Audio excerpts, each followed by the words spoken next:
Bismillahirrahmanirrahim. Assalamualaikum warahmatullahi wabarakatuh. Selamat datang di pertemuan keberapa ya? Keempat di mata kuliah Fakultas Psikologi Sunda. Sebelum-sebelumnya kan kita udah bahas soal psikologi indigenous, terus studi-studi sebelumnya terkait psikologi Sunda, terus identitas orang Sunda kayak gimana.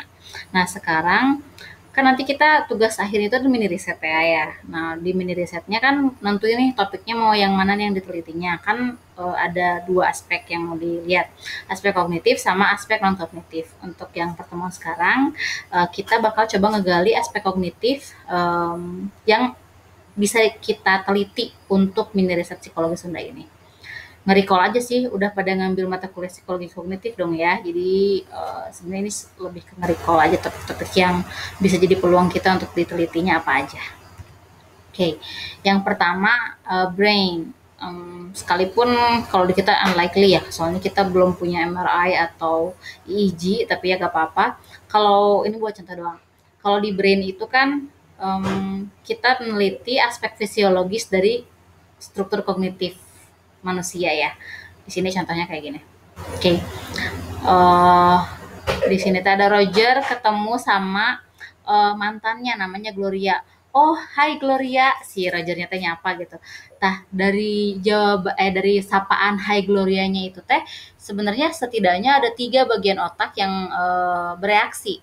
Yang pertama bagian frontal lobe. Frontal lobe itu memory for what is happening now. Jadi memori yang saat ini yang muncul pada saat ketemu sama Gloria. Terus ada amigdala. Kalau amigdala tuh emotional memory, di mana dia ingat gitu, maksudnya memori di mana emosi dia bereaksi ketika menghabiskan waktu bersama dengan Gloria. Kemudian kalau temporal lobe itu memori yang long term, yang di masa lalunya. Apa saja yang sudah dilakukan sama Gloria sebelumnya. Jadi kalau tadi amigdala emosionalnya, perasaannya, nginget perasaannya. Kalau temporal lobe nginget pengalamannya gitu. Jadi setidaknya ada 3 bagian otak pas ketemu sama mantan. Jadi macam-macam, nggak cuma ketemu sama mantan kan. Jadi kalau sama interaksi sama orang lain, setidaknya ada beberapa bagian otak yang bereaksi. Begitu. Oke. Setelah brain itu yang kedua yang bisa jadi peluang riset adalah perception. Untuk yang pertama proses persepsi. Proses persepsi itu ada stimulation sama existing knowledge. Maksudnya adalah persepsi itu bisa muncul ketika ada yang pertama ada stimulan atau yang kedua ada pengetahuan atau pengalaman yang sudah dimiliki sebelumnya. Itu proses yang bisa kita teliti. Atau kita juga bisa neliti persepsi terhadap objeknya, gimana objek tertentu itu dipersepsikan sama individu. Oke. Atau yang ketiga, perceptual intelligence itu gimana kemampuan seseorang dalam mempersepsikan sesuatu gitu. Jadi pengen tahu kemampuannya kah, atau pengen tahu gimana persepsinya, atau pengen tahu apa yang mendahului dari persepsi itu. Oke. Itu kalau di persepsi. Kemudian di attention. Kalau attention itu misalkan pengen tahu nih gimana atensi orang Sunda. Entah itu selective attention, divided attention, atau visual attention. Kalau selective attention itu apakah orang Sunda misalnya punya attention terhadap hal-hal tertentu yang membedakannya dengan orang suku lainnya. Kalau misalkan divided attention, sejauh mana orang Sunda bisa membagi atensinya ke beberapa hal dalam satu waktu. Kalau visual attention, apa saja yang ada di visual yang bisa dilihat sama orang Sunda dan mereka bisa memberi atensi lebih pada hal-hal yang dilihatnya itu, gitu kan? Oke. Selanjutnya ada memori juga. Misalkan pengen tahu gimana kapasitas baik short term atau long term memory di orang Sunda. Atau misalkan memori kesehariannya itu gimana orang Sunda mengelola memorinya. Atau kalau misalkan memori error, misalkan ada kekhasan tertentu dalam keeroran memori orang Sunda, misalkan gitu ya. Oke, itu untuk bagian brain, memory, perception, and what I forgot. Sudah tidak apa-apa. Selanjutnya ada bagian knowledge. Di knowledge itu ada yang namanya categorization. Categorization itu jadi ketika ada informasi yang masuk, biasanya kognisi kita akan melakukan kategorisasi untuk mempermudah informasi itu agar masuk ke otak kita gitu, biar bisa diproses. Misalkan ketika kita ngelihat anduk, oh anduk berarti masuk kategori apa nih, pakaian, oh yang berbahan baju maksudnya teh, terus berasal dari kain, disimpannya di mana, jadi langsung dikelompok-kelompokkan dalam hal-hal yang sudah kita familiar dengannya gitu.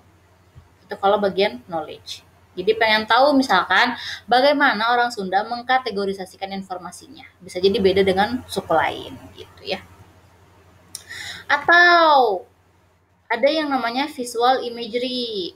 Ini langsung kasih contoh aja ya. Jadi di visual imagery itu ada dua macam. Ada propositional representation sama spatial or depictive representation. Representation atau ini representation.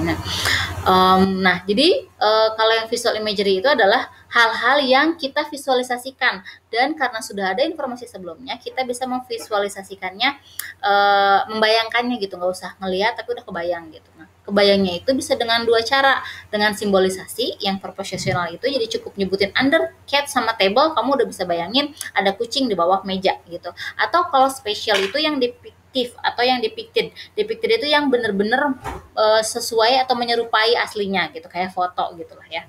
Nah itu dua hal dalam visual imagery yang bisa kita lakuin. Itu juga bisa kita lihat dalam konteks orang Sunda. Oke.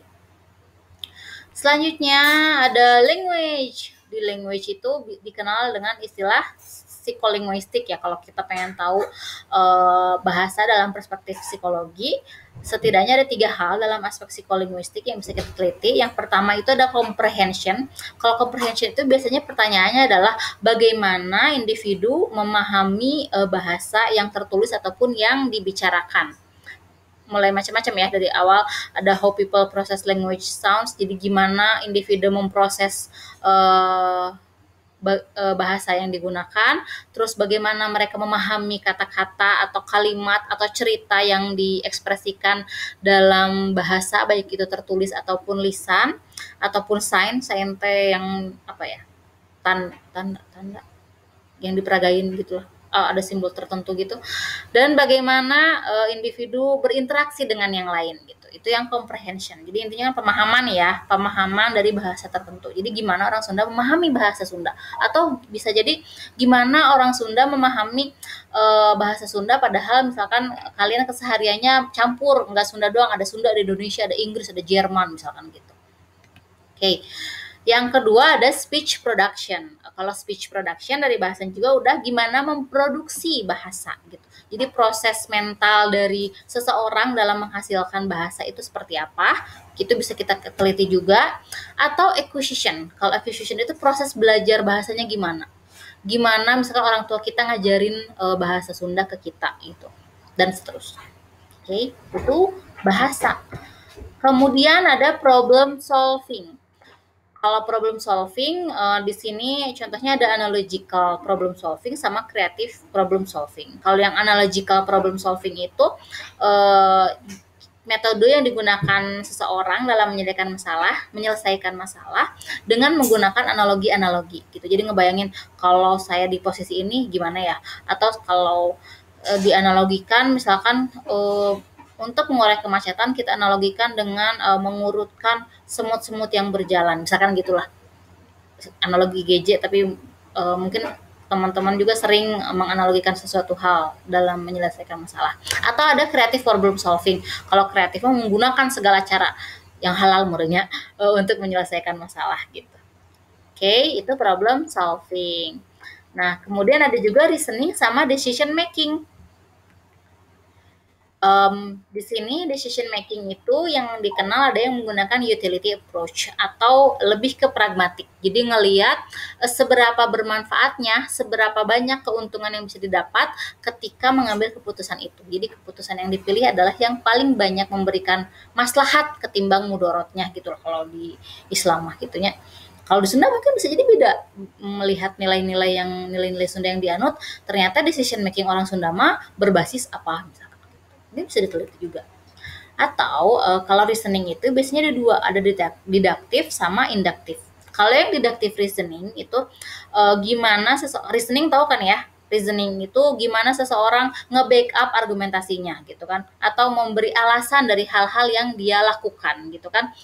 Kalau deductive itu ada dua, ada categorically sama conditionally. Itu kalau categorically itu berdasarkan kategori informasi yang sudah dikelompokkan sebelumnya teh ya, yang tadi di bagian knowledge, atau kalau conditionally itu berdasarkan kondisi-kondisi yang dihadapi sama individunya.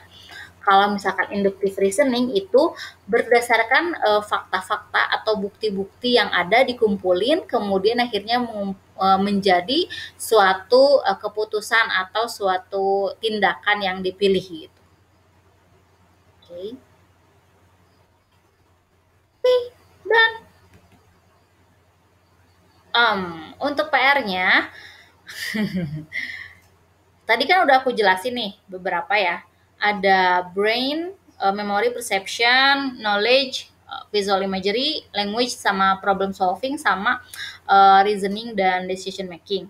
Nah, dari kesemuanya itu aku pengen kalian coba ngaitin dengan cognitive ability sama cognitive style. Sebenarnya beberapa kali aku sebut, cuma istilahnya memang overlap. Yang tadi saya sebutin sekitar 9 topik besar itu disebut di bukunya Goldstein tahun 2008. Nah, kalau cognitive ability sama cognitive style itu klasifikasi yang lebih baru, tapi itu masih berkaitan sama yang Goldstein.